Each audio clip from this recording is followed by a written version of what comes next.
Hi, my name is Rachel Simon. I write books about people with disabilities and those who love them. A few years ago, I was starting out on a book tour, and I got an email from someone I didn't know. Her name was Sheila Allee. She lived in Austin. And she got in touch with me and she said, I've been deeply moved by everything I've heard you say about people with disabilities. I have a story I really want to share with you. A couple days later, she comes and meets me at my hotel. We drove to the restaurant where we were going to have dinner, and we couldn't get out of the car. We sat in that car for hours as she told me the story that mattered to her so much. She's now written that story up as a book called My Father's Eyes.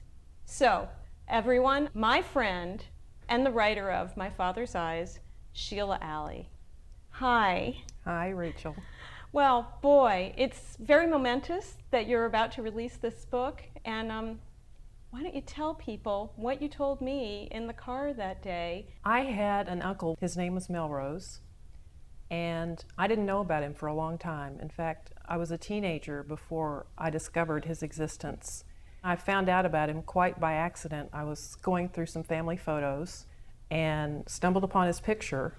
I asked my mother who it was, and she told me. She also told me that he had a profound intellectual disability. And this revelation just shocked me. I couldn't believe I had a relative that no one ever talked about, no one ever went to see. Was he your mother's brother? He was my dad's brother when he and Melrose were growing up. My dad took care of Melrose. My dad was the oldest of 5 children. They were growing up in the Depression. He helped him eat, get dressed, and go to the bathroom and everything. And he even figured out ways for Uncle Melrose to be part of the neighborhood games.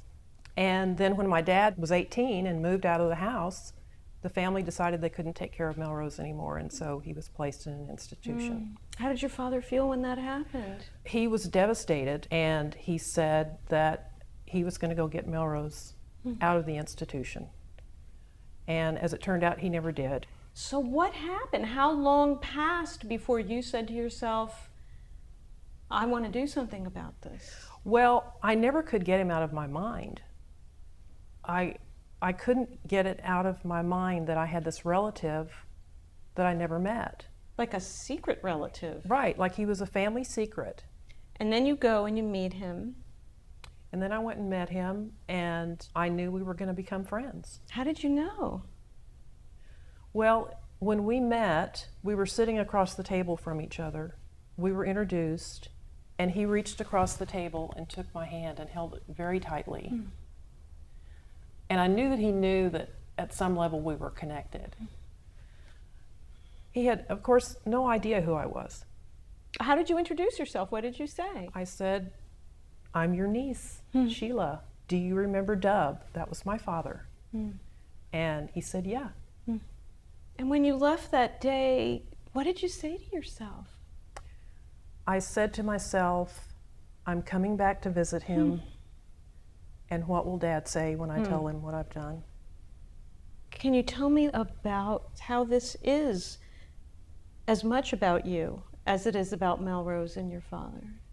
Well, Melrose and I had an unusual relationship. It was rich in its simplicity. And since he couldn't do much, we couldn't really converse. He was not one to watch television or go to movies, but he did love to go to McDonald's. I think part of the reason he liked to go to McDonald's was that he loved getting out, and he loved being around children, and there are always lots of children at McDonald's. I know so many people who are going to want to read this book because they have family members with disabilities. And I remember you saying, you know, I don't want them to be the only readers. Who else do you want to reach with this book, and how do you want to envelop them in the experience? Melrose couldn't do very much, but he had a profound impact on me. And that's one of the reasons I wanted to write this book, is to let everybody know what a terrific guy he was. And that everybody, regardless of their limitations, has tremendous value. Sometimes we have to just be still and look for it. And that's what I learned from Uncle Melrose, to just be still and be. And sometimes just being in his presence was healing in and of itself. Thank you, Sheila. It's been a joy to meet you, and I hope everyone reads your book.